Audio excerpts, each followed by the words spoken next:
எல்லாருக்கும் என் அன்பான வணக்கம். இன்றைக்கி நம்ம பார்க்க போகிறது 245வது வீடியோ. இதில் சத்குரு நமக்கெல்லாம் கொஞ்சம் விஷயங்கள் சொல்லியிருக்காரு. அதெல்லாம் என்னன்னு பார்க்கலாம். அதாவது சத்குருவுக்கு நான் ஏற்கனவே இதை சொல்லியிருக்கேன், திருப்பியும் சொல்கிறேன். ஏன்னா திருப்பியும் அதில் எழுதியிருக்காரு. நானும் நிறைய வீடியோஸில் கேட்டிருக்கேன். அதனால தான் திருப்பியும் அதை சொல்லிகிட்ருக்கேன். அவர் என்ன சொல்கிறாருன்னா, இந்த இன்ஃபெக்ஷியஸ் டிசீஸு க்ரானிக் டிசீஸ்க்கும் வித்தியாசம் என்ன அப்படின்னு விளக்குறார். அதாவது இன்ஃபெக்ஷியஸ் டிசீஸ்னால் தொற்று வியாதினா நம்ம இப்போ லெப்ரசி, டியூபர்குலோசிஸ், டிபி அந்த மாதிரியெல்லாம் சொல்கிறோம்.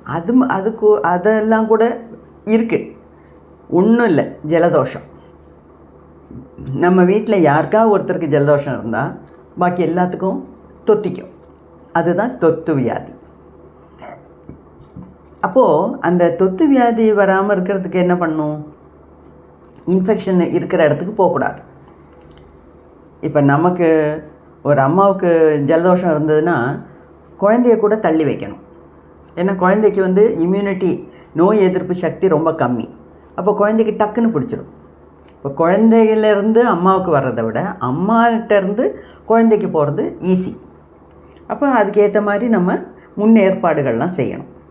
செஞ்சோம்னா அந்த இன்ஃபெக்ஷியஸ் டிசீஸ், இந்த தொத்து வியாதி நம்மளை அண்டாமல் பார்த்துக்கலாம் அப்படிங்கிறார். அதே சமயத்தில் இந்த க்ரானிக் டிசீஸ்னால் என்ன? க்ரானிக் டிசீஸு, அக்யூட் டிசீஸு, ரொம்ப அக்யூட் சிச்சுவேஷன் அப்படிங்கிறாங்க. க்ரானிக் டிசீஸ்னால் என்னென்னா, காலங்காலமாக புறையோடி போய் கிடக்கிற வியாதிகள். எனக்கு தெரிஞ்ச எத்தனையோ பேர், நான் 20 வருஷமாக சுகருக்கு மருந்து சாப்பிட்டுக்கிட்டே இருக்கேன். அந்த உடம்பு என்னத்துக்கு ஆகும்? 20 வருஷமாக காலையிலையும் மத்தியானமும் சாயங்காலமும் பிஃபோர் ஃபுட்டு, ஆஃப்டர் ஃபுட்டு, இந்த மாதிரி இந்த ஒரு கை நிறைய மருந்து எடுத்து, சுகருக்கு ஒன்று, பிபிக்கு ஒன்று, கிட்னிக்கு ஒன்று, என்னது இது? ஒவ்வொரு ஆர்கனுக்காக ஒவ்வொரு மருந்தை போட்டு இவ்வளோ மருந்து முதல்ல விழுங்கணும். அதுக்கப்புறம் கொஞ்சம் சாப்பாடு அளந்து அதுக்கப்புறம் சாப்பிட்டதுக்கப்புறம் ஒரு 20 மினிட்ஸ் கழிஞ்சு இவ்வளவு மாத்திரை. சாதம் சாப்பிட்றத விட மாத்திரை அளவு தான் ஜாஸ்தியாக இருக்குது. அப்போ இந்த மாதிரி இந்த லைஃப் ஸ்டைல் டிசீஸுங்கிறோம். அதாவது மெயினாக என்ன, இந்த டயபெட்டிஸு, சுகரு, அப்புறம் high BP, low BP, high sugar, low sugar, அப்புறம் தைராய்டு, இந்த மாதிரி கைவலி, கால்வலி, முட்டு வலி, இந்த மாதிரி ஃபிசிக்கல் பாடியில் வர்ற உபாதைகள். அது மட்டும் இல்லை, அதை விட மிகப்பெரிய பிரச்சனைங்கிறது இந்த மனசில் உண்டாகிற நெகட்டிவ் இமோஷன்ஸு. அதுவும் கோபம், பயம், குற்ற உணர்வு, பகைன்னா மற்றவங்கள மேலே பகை, மற்றவங்கள எல்லாம் தப்பாக எடை போடுறது, ரிலேஷன்ஷிப்பில் ப்ராப்ளம். இதுக்கெல்லாம் காரணம் சத்குரு என்ன சொல்கிறாரு? உங்கள் எனர்ஜி பாடியில் ஏதோ இல்லாமல் கோளாறு இருக்குது. எப்போ ஒருத்தனோட எனர்ஜி பாடி நல்லா இருக்கோ அன்னைக்கு அவனுக்கு எந்த பிரச்சனையும் வராது. இது இந்த புக்கில் இப்போவும் சொல்லியிருக்காரு, இதுக்கு முன்னையும் சொல்லியிருக்காரு, எத்தனையோ வீடியோஸில் சொல்லியிருக்காரு. நான் சத்குருவோட ஒரு வீடியோ கூட விடாமல் கேட்குறவ. முன்னெல்லாம் ரொம்ப கேட்டுட்டு இருந்தேன். இப்போ நானே இந்த யூடியூப் சேனல் ஆரம்பித்ததுக்கப்புறம் தான் மற்றவங்களோட யூடியூப் சேனலை கேட்குறத நிறுத்திட்டேன்னா எனக்கு அதுக்கு உண்டான டைம் இல்லை. ஆனால் நிறைய பாடங்கள் அதிலிருந்து கற்றுக்கிட்டு இருக்கேன். அப்போ நான் எப்போவுமே சொல்லுவேன், என்னோடய ஸ்தூல குருமார்கள், சூட்சும குருமார்களுக்கு புறமே அப்பால் யூடியூபுமே என்னோட ஒரு குரு தான். ஏன்னா நிறைய ஸ்டாண்டர்டு வீடியோஸ் வருது. அதுலேருந்து நமக்கு நிறைய கற்றுக்கிறதுக்கு இருக்குது. சில நல்ல சேனல்ஸ் எல்லாம் நான் சப்ஸ்கிரைப் பண்ணியிருந்தேன். நிறைய அதிலேருந்து நோட்ஸ் எல்லாம் கூட நான் எழுதி வைப்பேன். அதனால தான் உங்கள்கிட்டையும் சொல்கிறது. நான் சொல்லும்போது உங்களுக்கு எதாவது பிடிச்சிருந்தது, இப்போ இது வரைக்கும் நீங்கள் கேள்விப்படாத ஒரு விஷயம் உங்களுக்கு கேட்டிங்கன்னா அதை எங்கேயாவது ஒரு டைரியில் நோட் பண்ணி வைங்க அப்படின்னா நிறைய நோட்ஸ் எழுதி வச்சுருக்கேன். அதில் இருந்தெல்லாம் நிறைய கற்றுக்கிட்டு இருக்கேன். ஸோ அது மாதிரி சத்குருவோட வீடியோ கேட்காத நாள் இல்லைன்னு ஒரு டைம் இருந்தது. என் பொண்ணெல்லாம் சொல்லுவாள், என்னோடய பேத்தி சொல்லுவாள், அம்மாவோட ரூம்குள்ளே வந்தால் சத்குருவோட பேச்சு சத்தம் தான் கேட்டுக்கிட்டே இருக்கும் அப்படின்னு. அவ்வளோ தூரம் விடாமல் புதுசாக வர்றதெல்லாம் கேட்பேன். அதுலேயே நான் நிறைய விஷயங்கள் கற்றுக்கிட்டு இருக்கேன். அதில் சத்குரு ஓப்பனாக சொல்லுவார், எனக்கு ஒன்றுமே தெரியாது, நீங்கள் என்னை என்லைட்டன்டுன்னு சொல்கிறீங்களே, எனக்கு ஒன்றுமே தெரியாது, ஒன்று தான் தெரியும், எனர்ஜி பாடி வச்சு விளையாட தெரியும் அப்படிம்பார். எனர்ஜி பாடியை வச்சு விளையாட தெரியும்னா என்ன அர்த்தம்?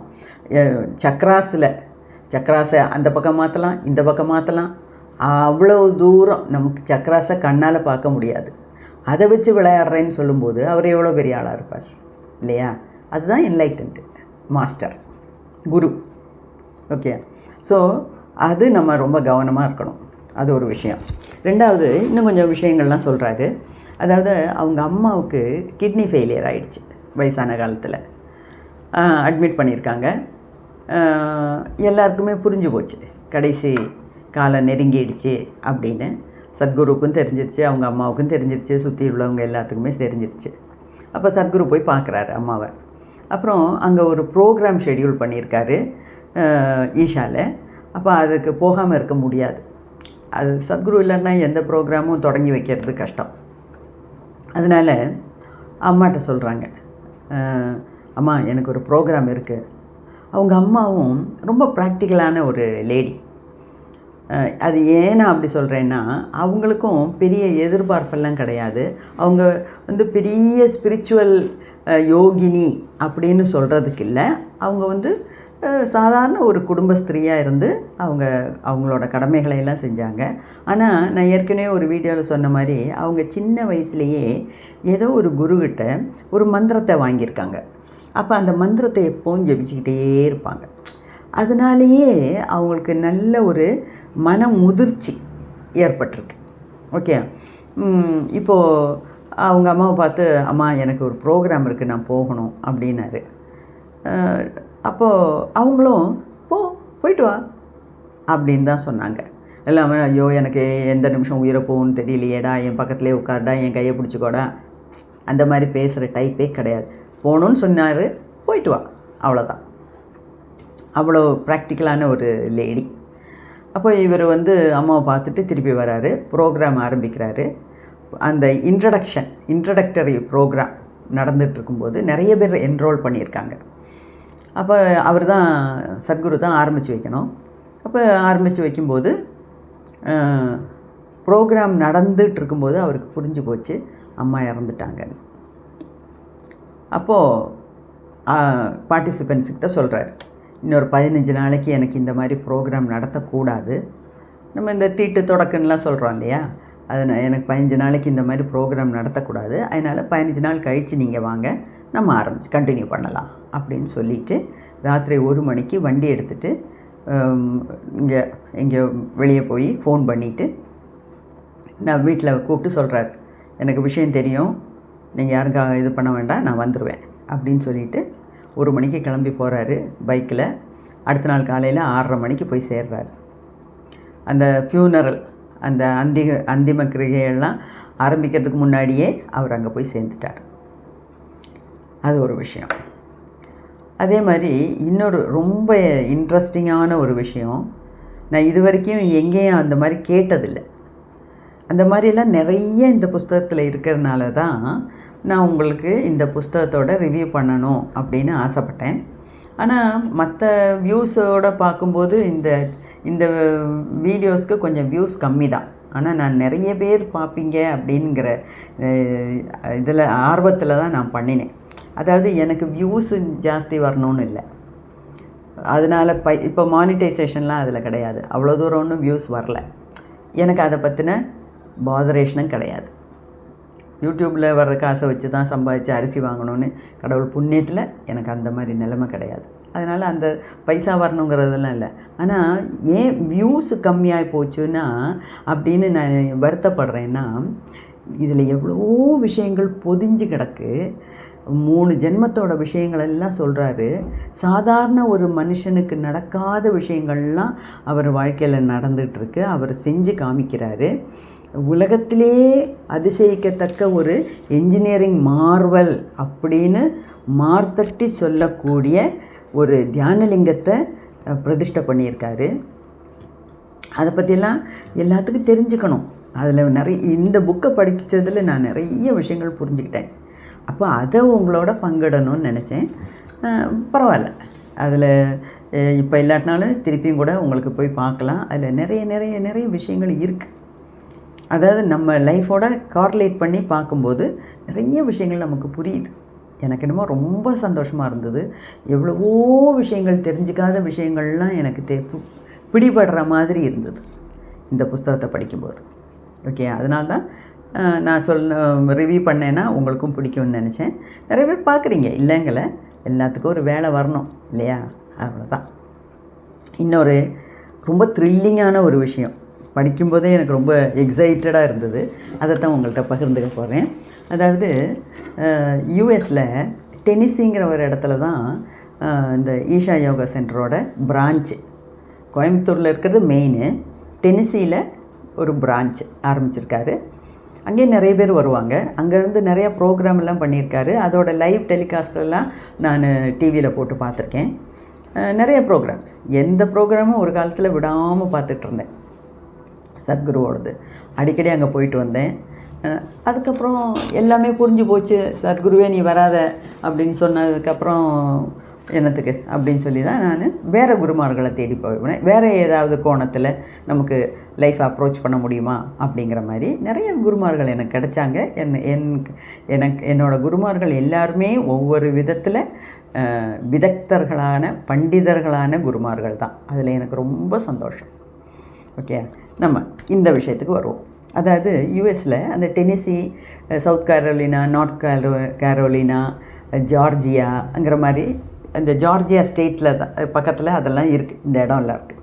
அதில் அப்பாலச்சியன் மவுண்டன்ஸ் அப்படின்னு ஒரு மலை, அப்பாலச்சியன் மவுண்டன்ஸ்.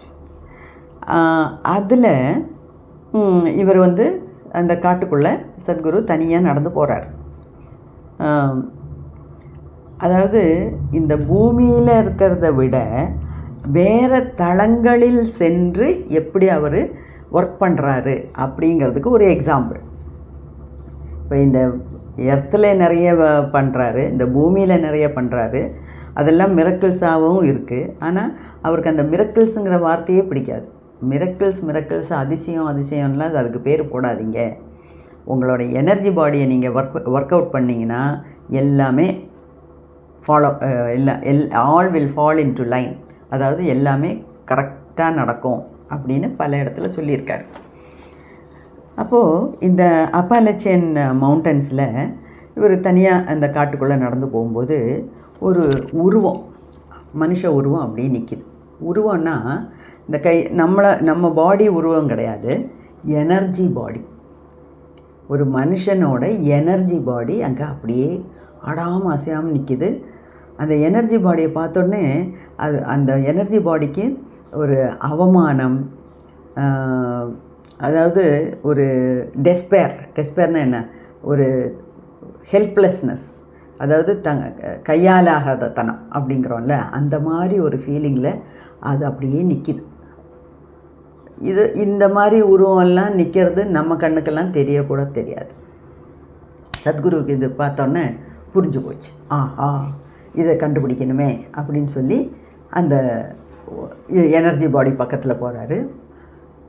இப்படியே அதோட ரெக்கார்ட்ஸ் எல்லாம் எடுத்து பார்க்குறாரு. நமக்கு இந்த மாதிரி பாடியெல்லாம் காரியம் கண்ணிலே தெரியாது. நமக்கு வேறு ஏதாவது தெரிஞ்சுக்கணுன்னா கூகுளில் தான் போய் பார்ப்போம். கூகுளு, இன்டர்நெட் இல்லாமல் ஒன்றும் நடக்காது. இதெல்லாம் தேவையில்லாத ஒரு விஷயம் சத்குருவை சம்பந்தித்த வரைக்கும். அவர் அதை பற்றி, அதுதான் என்லைட்டன்டு மாஸ்டருங்கிறது. அப்போ அதை பற்றி கண்டுபிடிக்கிறாரு. 300 வருஷமாக இந்த ஆள் இங்கே நிற்கிறாருன்னு கண்டுபிடிச்சிட்டார். திருப்பியும் ஜாஸ்தி அதை பற்றி கண்டுபிடிக்கும்போது அதோட கதையெல்லாம் இவருக்கு வருது மனசில். அதாவது அந்த நேட்டிவ் அமெரிக்கன் ட்ரைபு, அதாவது இந்த அமெரிக்காவில் இப்போ நிறைய பேர் இங்கேருந்து பல ராஜ்யங்கள்லேருந்து போய் குடியேறுறாங்க. அந்த குடியேறினவங்களில், அதாவது அமெரிக்காவோட அந்த ஆதிவாசிகள், ட்ரைபுனா ஆதிவாசிகள், அந்த மாதிரி அமெரிக்காவில் இருக்க ஆதிவாசிகள் குரூப்பில் ஒரு கம்யூனிட்டி, ஒரு சமூகம். அந்த சமூகத்தில் ஒரு ஆள் தலைவனாக இருக்கான். அந்த தலைவனுக்கு ஒரு தம்பி. இந்த தம்பியோட வேலை என்னென்னா இந்த அண்ணனை எப்பவும் கூடவே நடந்து ப்ரொடெக்ட் பண்ணிகிட்டே இருக்கணும். அதுதான் இந்த தம்பியோட வேலை. கடைசியில் ஒரு நாள் என்ன பண்ணாங்க, ஆளுங்கள்லாம் இந்த அண்ணன் தம்பி 2 பேரையும் பிடிச்சி கொன்னுட்டாங்க. அது சமூகத்தில் லீடர் தலைவன் அப்படின்னு வரும்போது டிஃப்ரென்ஸ் ஆஃப் ஒப்பீனியன்லாம் வரும். அப்போ 2 பேரையும் கொண்டு போய் கொன்னுட்டாங்க. முதல்ல அண்ணனை கொன்னாங்க, ஏன்னா அவன் தானே லீடர், அவனை தானே முதல்ல அடிக்கணும் அப்படின்னு சொல்லி கொன்னுட்டாங்க. அதே இந்த கூடவே நடக்கிற தம்பி பார்த்தான், அவனுக்கு சைக்கிளை தாங்க முடியல. அதனால்தான் அந்த மாதிரி ஒரு ஃபீலிங், அப்படி அந்த ஃபீலிங்கோடு இருக்கும்போது அவனையும் சேர்த்து கொண்டுட்டான். என்னோடய அண்ணனை எனக்கு காப்பாற்ற முடியலையே அப்படிங்கிற ஒரு கையாலாகாதத்தனம், ஒரு ஒரு என்ன ஷேம், அதை இப்படி போய் இறந்துட்டோமே அப்படிங்கிற ஒரு விரக்தி, ஒரு மாதிரி பல ஃபீலிங்ஸில் அந்த தம்பியும் இறந்துடுறான். அப்போ தம்பியோட உடம்பு, அண்ணன் உடம்பு என்னாச்சுன்னு தெரியல, அண்ணனோட எனர்ஜி பாடி என்னாச்சுன்னு தெரியல, மேலே போயிருக்குமா இருக்கும்.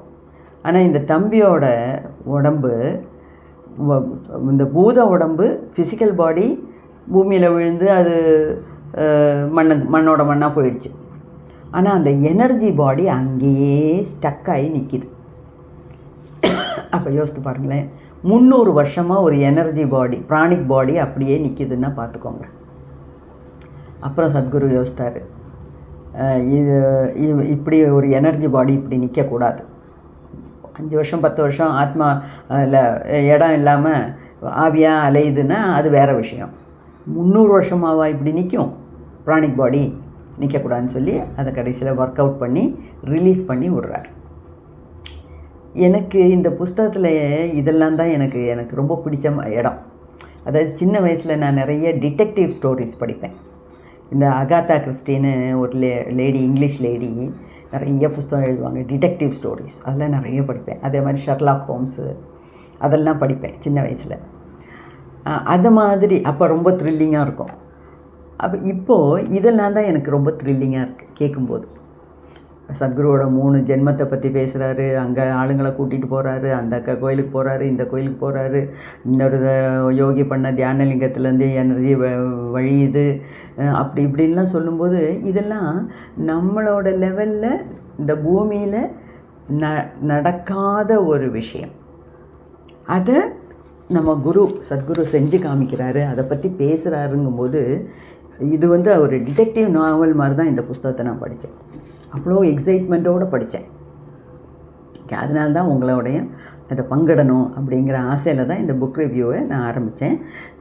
எப்படியும் இதுதான் கடைசி வீடியோ. இந்த புக் ரிவ்யூவில் இதுதான் கடைசி வீடியோ. கிட்டத்தட்ட 35 வீடியோஸ் போட்டிருக்கேன். ஓகே, ஒவ்வொரு வீடியோலேயும் எனக்கு ரொம்ப த்ரில்லிங்கான விஷயங்கள் 1-2 இருக்கும். அந்த மாதிரி தான் எனக்கு இருந்தது. ஓகே, அது ஒரு கதை. அதே மாதிரி சத்குருவுக்கு 1-2 விஷயங்கள், என்லைட்டன்டு மாஸ்டர் தான். அதில் ஒரு மெயின் விஷயம் கிளாரிட்டினா என்ன, எல்லாத்த பற்றியும் ஒரு கிளியரான ஐடியா, 100% கிளியரான ஒரு ஐடியானா என்ன, இப்போ சில விஷயத்தில் இது அப்படி இருக்குமோ இப்படி இருக்குமோன்னு நமக்கு டவுட் வரும். அவருக்கு எந்த டவுட்டும் எதை பற்றியும் கிடையாது. இதுனா இது இப்படி தான் இருக்கும், அது அப்படி தான் இருக்கும், அப்படி தான், அவ்வளோதான். எல்லாம் 100% கிளாரிட்டி. அது ஒன்று. 2வது இந்த எனர்ஜி பாடியை பற்றி விளையாடுறது. 3வது அவருக்கு என்ன, மோட்டர் பைக்கு ஓட்டுறதுனா ரொம்ப பிடிக்கும், கிரேஸ், கார் ஓட்டுறதுனா பிடிக்கும், பறக்கிறது கூட ரொம்ப ட்ரை பண்ணியிருக்காரு, தனியாக மெஷின்லாம் பண்ணி பொத்துன்னு விழுந்திருக்காரு, கை காலெலாம் உடச்சிருக்காரு. ஆனாலும் அந்த ஒரு இன்ட்ரெஸ்ட். ஓகே, அதில் சத்குருவுக்கு இன்னொரு விஷயம், கிளாரிட்டி ஒன்று. 2வது அந்த எந்த வேலை செஞ்சாலும் அதில் ஈடுபாடோடு செய்வார். 100% ஈடுபாடு, இன்வால்மெண்ட் இல்லாமல் எந்த ஒரு காரியத்தையும் தொடங்க மாட்டார். இப்போ நமக்கு பிடிச்ச விஷயங்கள் இருக்குது, அதில் சந்தோஷமாக பண்ணுவோம். பிடிக்காத விஷயங்கள்லாம் மற்றவங்க நிர்பந்தத்தில் உள்பட்டு நம்ம சில விஷயங்கள்லாம் செய்கிறோம்.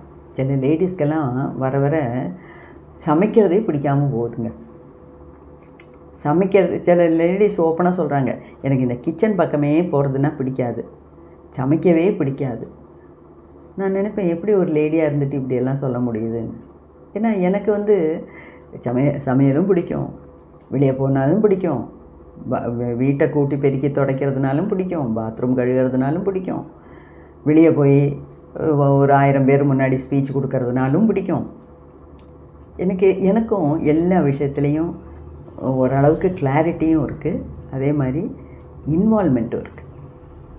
இப்போ இதுக்காக நான் எவ்வளோ டைம் ஸ்பெண்ட் பண்ணுறேன்னு நீங்கள் நினைக்கிறீங்க?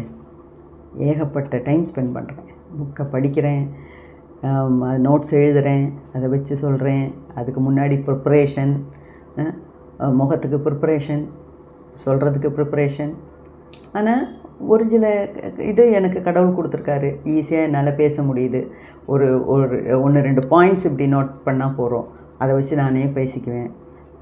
கேமரா ஃபியர் கிடையாது, கிளாரிட்டி இருக்குது நான் பேசுகிறதில். நான் பேசுகிறது எல்லாத்துக்கும் பிடிக்குது, எல்லாத்துக்கும் புரியுது, அதனால் பிடிக்குது.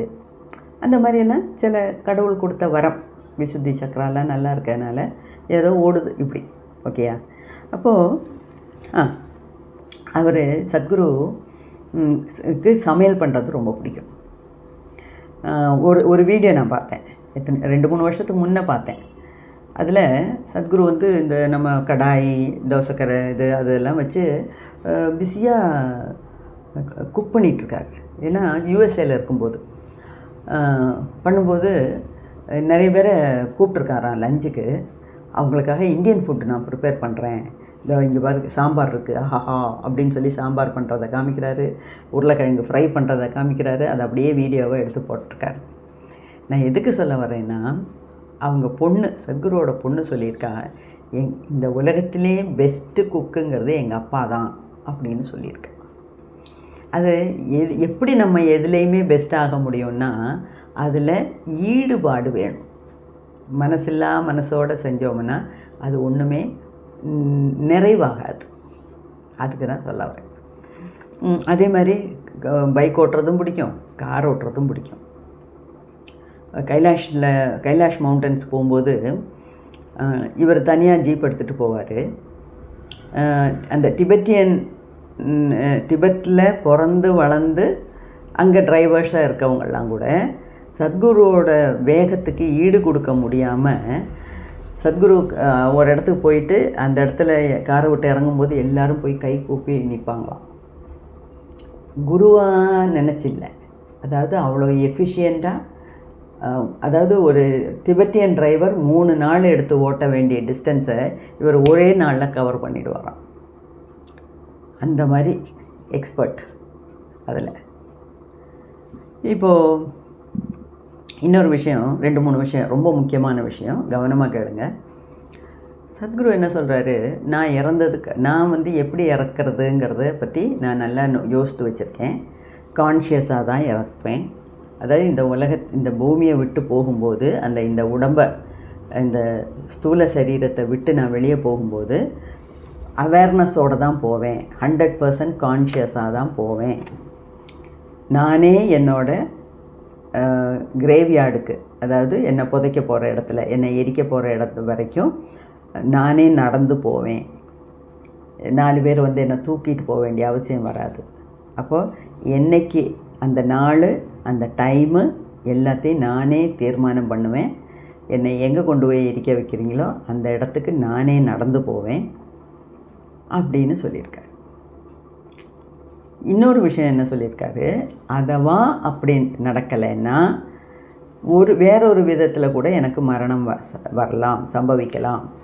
அது என்னென்னா, ரேஷ் கார் டிரைவிங்னால் நான் எங்கேயாவது கொண்டு முட்டி இறந்தாலும் இறக்கலாம். இந்த 2 பாசிபிலிட்டி தான் இருக்குது அப்படின்னு சொல்லியிருக்காரு. 2வது விஷயம், அவரோட இறப்பை பற்றி இப்படி பேசுகிறாரு. அவர் என்ன சொல்கிறாரு, நான் இறந்ததுக்கப்புறமும், இதுவும் நான் வீடியோலையும் கேட்டிருக்கேன் ஏற்கனவே, இப்போ தான் இந்த புக்கில் படிக்கிறேன். அன்றைக்கி புக்கில் படித்தேன், இப்போது இதுக்காக வீடியோ எடுக்கிறதுக்காக நோட்ஸ் ப்ரிப்பேர் பண்ணும்போது இன்னொரு தடவை படிக்கிறேன்.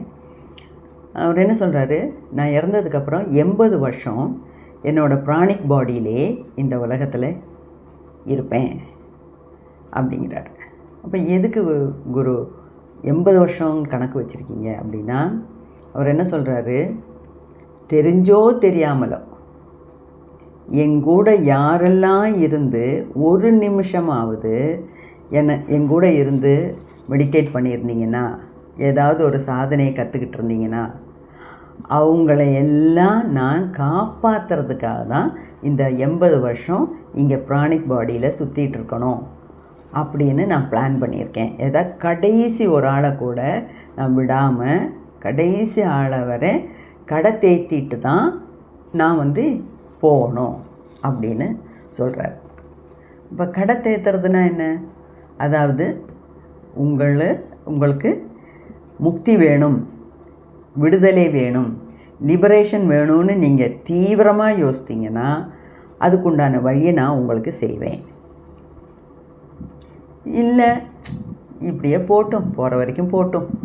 ஏன்னா நம்மளில் எத்தனை பேருக்கு இந்த ஜென்மத்தில் முக்தி வேணும்னு நினைக்கிறீங்க?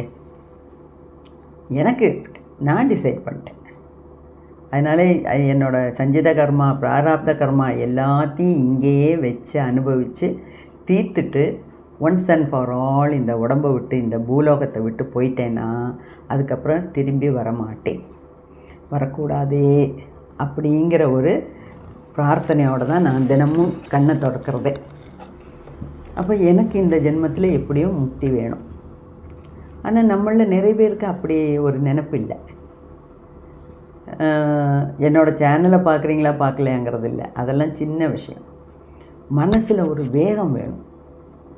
இந்த ஜென்மத்தில் நான் எப்படி வாழ போகிறேன், எப்படி சாக போகிறேன், அடுத்த ஜென்மம் எனக்கு எப்படி இருக்கணும், அதுக்குண்டான புண்ணிய கர்மாக்கள் நான் பண்ணுறேனா அப்படிங்கிற திங்கிங், அந்த நினைப்பிலே வாழ்கிறவங்க ரொம்ப கம்மி. அப்போது சத்குரு என்ன சொல்கிறாரு, உண்மையிலே உங்களுக்கு இந்த ஜென்மமே முக்தி வேணும்னு நினச்சிங்கன்னா என்கிட்ட வாங்க, நான் கட்டாயமாக உங்களுக்கு ஹெல்ப் பண்ணுறேன் அப்படிங்கிற. அதாவது சூட்சும சரீரத்தில் இருந்தும் எனக்கு உங்களால் ஹெல்ப் பண்ண முடியும் அப்படிங்கிறாரு.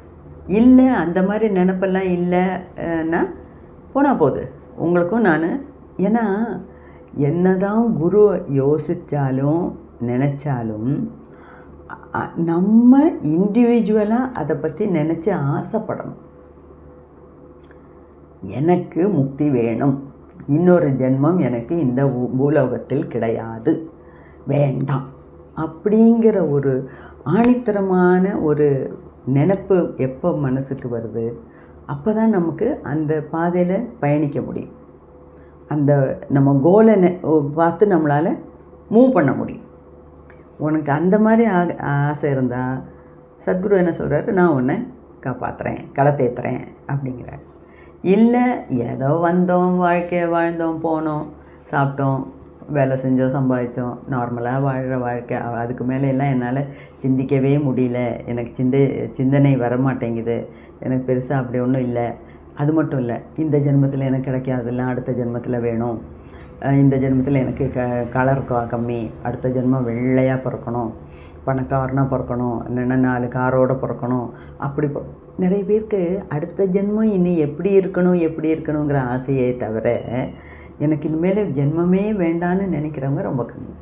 ஸோ உங்களுக்கு அப்படி அடுத்த ஜென்மமும் நல்லா இருக்கணும்னு நீங்கள் அடுத்த ஜென்மம் எடுக்கணும் அப்படின்னு நீங்கள் நினச்சிங்கன்னா அதுக்கும் நான் ஹெல்ப் பண்ணுறேன். ஆனால் ஒன்று அடுத்த ஜென்மத்திலேயாவது கொஞ்சம் ஸ்பிரிச்சுவாலிட்டியில் இன்ட்ரெஸ்ட் வர மாதிரி இருக்கட்டும் அங்கிற மாதிரி நீங்கள் நினைங்க, நான் உங்களை ஹெல்ப் பண்ணுறேன், உங்களுக்கு சகாயம் பண்ணுறேன் அப்படின்னு சொல்கிறார். ஒரு தடவை இந்த ஹிமாலயாஸில் என்ன தபோவன்கிற ஒரு ஆசிரமம் இருக்குது. இந்த சின்மயா மிஷனில் சுவாமி சின்மயானந்தா கூட அந்த தபோவன் ஆசிரமத்தில் இருந்து தான் நிறைய வேதத்தை படித்தார். ஸோ அந்த தபோவன் ஆசிரமத்தில் பெங்காளிமா அப்படின்னு ஒரு யோகினி இருக்காங்க, பெண் யோகி இருக்காங்க. இப்போ இந்த ஹிமாலயஸ்க்கெல்லாம் போகிறவங்க சத்குருவோட ஈஷா மெடிடேட்டர்ஸ் எல்லாம் இருக்காங்கல்ல, அவங்கெல்லாம் எப்போவும் பாக்கெட்லலாம் சத்குருவோட ஃபோட்டோ வச்சுப்பாங்க. இப்போ தான் மொபைலில் எல்லாம் இருக்கே.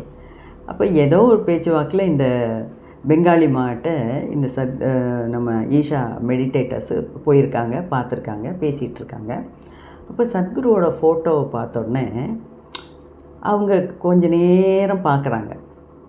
பார்த்துட்டு அவங்க சொல்கிறாங்க, இவர் இப்போ உயிரோடு இல்லை, நீங்கள் என்ன சொன்னாலும் நான் நம்ப மாட்டேன், இவர் இப்போ உயிரோடு இல்லை அப்படின்னு சொல்லிட்டாங்க.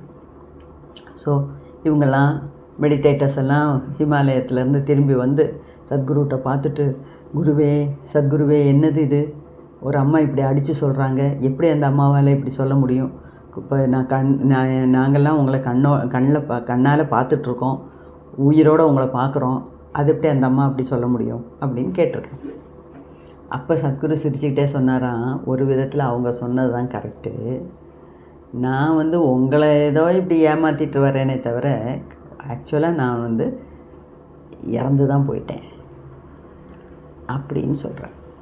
எனக்கு உங்களை ஏமாற்ற முடியும், அந்த அம்மா பெரிய யோகினி, அவங்கள என்னால் ஏமாற்ற முடியல அப்படின்னு சொல்கிறேன். அந்த மாதிரியெல்லாம் பேசிகிட்ருக்கார். அப்போது யாருக்கு என் மேலே நம்பிக்கை இருந்து முக்தி வேணும்னு ஆசைப்பட்றீங்களோ அவங்களுக்கெல்லாம் நான் முக்தி கிடைக்கிறதுக்கு உண்டான வழிவகை செய்வேன். நான் இறந்ததுக்கப்புறமும் இந்த உலகத்தில் 80 வருஷம் வாழ்ந்து என்னோடய ப்ராணிக் பாடியில் இருந்து உங்களை ஹெல்ப் பண்ணுறேன் அப்படின்னு சொல்கிறார். அப்போது நம்ம என்ன பண்ணணும், ஏது பண்ணணுங்கிறது நம்ம தான் தீர்மானிக்கணும். ஓகேயா? சத்குரு என்னோடய ஸ்பிரிச்சுவல் லைஃப்பில் பெரிய ஒரு ரோல் ப்ளே பண்ணியிருக்காரு. அது இல்லாமலும் எனக்கு நிறைய குருமார்கள் இருக்காங்க. ஒவ்வொரு குருமார்களையும் பற்றி நான் படிக்கும்போது, அவங்க பக்கத்தில் உட்காந்து பேசும்போது, அவங்கள்ட்ட இருந்து பேசுகிறதெல்லாம் கேட்கும்போது, எல்லாருமே எனக்கு கிடைச்ச குருமார்கள் எல்லாருமே நல்லா இருக்காங்கன்னா என்ன, எல்லாருமே இந்த முக்தியை நோக்கி பயணம் பண்ணுன்னு சொல்லிகிட்டே தான் இருக்காங்க. அவங்களுக்கெல்லாம் நல்ல கிளாரிட்டி இருக்குது. அப்போ அவங்களுக்கு அடியில் நான் கற்றுக்கிறதுனாலையோ என்னவோ எனக்கும் கடவுள் புண்ணியத்தில் நல்ல ஒரு கிளாரிட்டி உண்டு. லைஃப்னால் இப்படி பண்ணால் அப்படி அதுதான் வரும், இப்படி தான் இருக்கணும் அப்படி. நானும் என்றைக்கோ தீர்மானம் பண்ணிட்டேன், இன்னொரு லைஃப் இன்னொரு ஜென்மம் இந்த பூலோகத்தில் வேண்டாம் அப்படிங்கிறது. ஸோ எல்லோரும் தீர்மானம் பண்ணுங்கள். ஓகேயா? அடுத்த ஜென்மம் எப்படி வாழணுங்கிறது இப்போவே நம்ம பிளான் பண்ணிடலாம். ஓகே? ஸோ இதோட இந்த புக் ரிவ்யூ முடியுது. அடுத்த திங்கட்கிழமையிலேருந்து சக்ரா ஹீலிங்கை பற்றி ஒரு வாரம் உங்கள்கிட்ட பேசணுன்னு நினைக்கிறேன். ஏன்னா சக்ரா ஹீலிங் கிளாஸ் நடத்த போகிறேன். அதுக்கு வர 29ஆம் தேதி வர்ற ஞாயிற்றுக்கிழமை ஒரு 1 hour இன்ட்ரோ வெபினார் நடத்துவேன். அதுக்கு நிறைய அந்த ஷார்ட்ஸ்லாம் அந்த பேமெண்ட் லிங்கு கொடுத்துருக்கேன். ஜஸ்ட் ஒரு 100 rupees அடைச்சிட்டு வராங்க, பார்க்குறேன். நான் நிறைய பேர் சேர்ந்துருக்காங்க. இதுக்கு நம்ம சேனலை பார்க்குறவங்க எல்லாருமே அந்த 100 ரூபா பணம் அடைச்சி அந்த இன்ட்ரோ வெபினாரை அட்டன் பண்ணி அதுக்குள்ளேருந்து சக்ரா யோகம் கிளாஸ், சக்ரா ஹீலிங் கிளாஸ் அட்டன் பண்ணுறதுக்கு உண்டான வழிகள்லாம் சொல்லுவேன், சிலபஸ் எல்லாம் சொல்லுவேன். அப்போ இந்த சக்ரா ஹீலிங்கோட இன்ட்ரோ வெபினார் தான். சக்ரா ஹீலிங் கிளாஸே என்ன நினச்சிடாதீங்க. சக்ரா ஹீலிங் கிளாஸ்லாம் இந்த இப்படி அரை மணி நேரத்தில் எல்லாம் சொல்லிக் கொடுக்க முடியாது. ஓகேயா? அது 4 நாள் கிளாஸ் எடுப்பேன். அதாவது ஜூலையில் first Saturday first Sunday, second Saturday second Sunday 4 நாள் கிளாஸ் எடுக்கிறதா இருக்கேன். 3 மணி நேரம். ஸோ அதை பற்றின டீட்டெயில்ஸ் எல்லாம் இந்த வர்ற ஞாயிற்றுக்கிழமை 29th உண்டான வெபினாரை பற்றின டீட்டெயில்ஸ் எல்லாம் அன்றைக்கி தான் சொல்லுவேன். அப்போது ஃபஸ்ட்டு நீங்கள் இந்த இன்ட்ரோ வெபினாருக்கு ஒரு 100 rupees அடைச்சி உங்களோட பேர், வாட்ஸ்அப் மொபைல் நம்பர் எல்லாம் கொடுத்தா தான் எனக்கு உங்களுக்கு 29th எத்தனை மணிக்கு, 1 மணி நேரம் தான், ஆனால் அது எத்தனை மணிக்கு அதோட லிங்க் எல்லாம் உங்களுக்கு அனுப்ப முடியும். ஸோ முதல்ல இன்ட்ரோ வெபினார் அட்டன் பண்ணுங்கள். அதில் அந்த ஆன்லைன் கிளாஸை பற்றின டீட்டெயில்ஸ் எல்லாம் கொடுப்பேன். எல்லாம் பிளான் பண்ணிட்டேன் ரெடியாக. அப்போது இந்த என்னோடய ஷார்ட்ஸ் பார்க்குறவங்க, இந்த கைலாஷ் சேனல் தமிழில் இருக்கிறவங்க, சப்ஸ்கிரைப் பண்ணியிருக்கவங்க எல்லாருமே இந்த சக்ரா ஹீலிங் கிளாஸ் எல்லாம் அட்டென்ட் பண்ணி அவங்களோட சக்ராஸ் எல்லாம் ஹீல் பண்ணி எந்த ஒரு தடையும் இல்லாமல் இந்த ஜென்மத்திலே எல்லாத்துக்கும் முக்தி கிடைக்கணும் அப்படிங்கிறது தான் என்னோடய ஆசை. எல்லோரும் கட்டாயமாக அட்டென்ட் பண்ணுங்கள். வாழ்க வளமுடன்.